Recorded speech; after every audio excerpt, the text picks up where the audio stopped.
Minions have spawned. Symmetry in all things. Hello, and welcome to my League of Legends Akali Jungle Guide. I have mained Akali since soon after I started playing League, and have been playing her in the jungle for most of that time. In this guide, I will be explaining why I play her, and why you should too. Akali is a high damage single target melee assassin, with extreme amounts of mobility on her ultimate. Between the ability to constantly heal in a team fight, resets on kills, and low cooldowns on her damage, Akali has a nearly unparalleled ability to carry a team by herself when played well.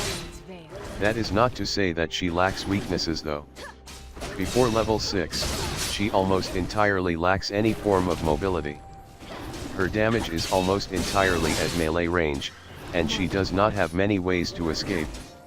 If the priority target is right in the middle of this team, it might not exactly be the best idea to attempt to kill him. Her invisibility is effectively invalidated after the early game, as enemies can simply place a pink ward in the middle of her shroud. If she gets stunned, she can neither damage nor heal, and would be quickly killed. Finally, she has barely any utility, making her much less effective when behind. But all of you probably know about Akali already, so I will move on to the main point. Why play Akali in the jungle?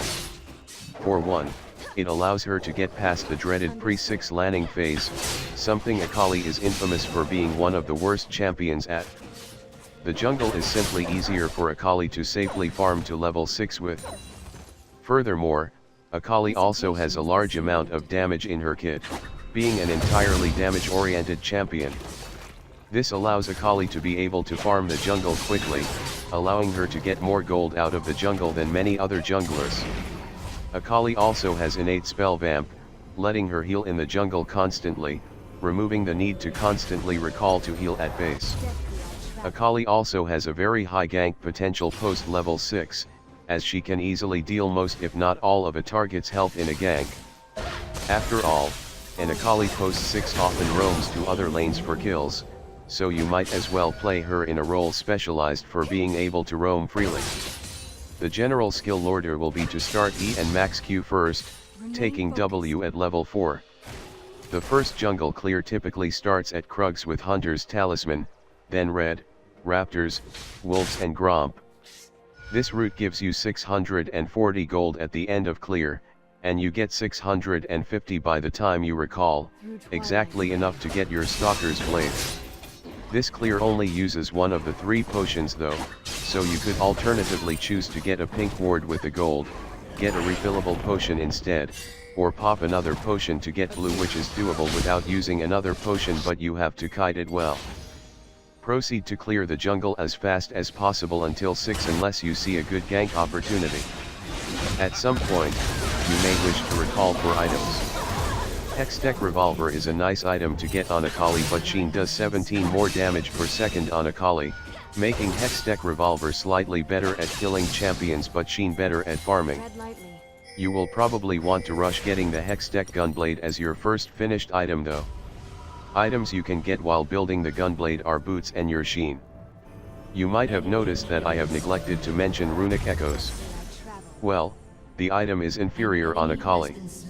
Not only does it delay the Gunblade even further, it is also cost inefficient on Akali, as the constant mana you get is useless on Akali.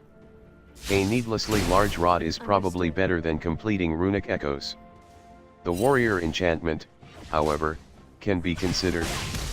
You get much more damage from it, and the attack damage helps greatly with your passive, giving you 10% spell vamp. This is definitely an option, though it is less bursty. If you wish to get this though, max E first. Clears will be very fast if you have blue, though you do lose some gank potential. As for the second item, it depends on the enemy team. You could decide to complete your Sheen into either a Lichbane or Trinity Force, with Lichbane better for shorter fights and Trinity Force better for longer ones. You can also upgrade your boots into Sorcerer's Shoes, Lucidity Boots, Ninja Tabi, or Mercury's Treads, depending on your matchup. Other viable items are Zhonya's Hourglass, Nashor's Tooth, and Relay's Crystal Scepter. At this point, you may decide to get a Void Staff or Abaddon's Death Cap, or possibly an Abyssal Scepter, depending on how much magic resistance the enemy has. At any time after your second item, feel free to get some resists if you have to, which can build towards a Guardian Angel, Banshee's Veil, Thornmail, Spirit's Visage, or Dead Man's Blade. Runes and masteries are up to you, but I prefer attack damage marks, armor seals and ability power quints and glyphs with 0-18-12 masteries.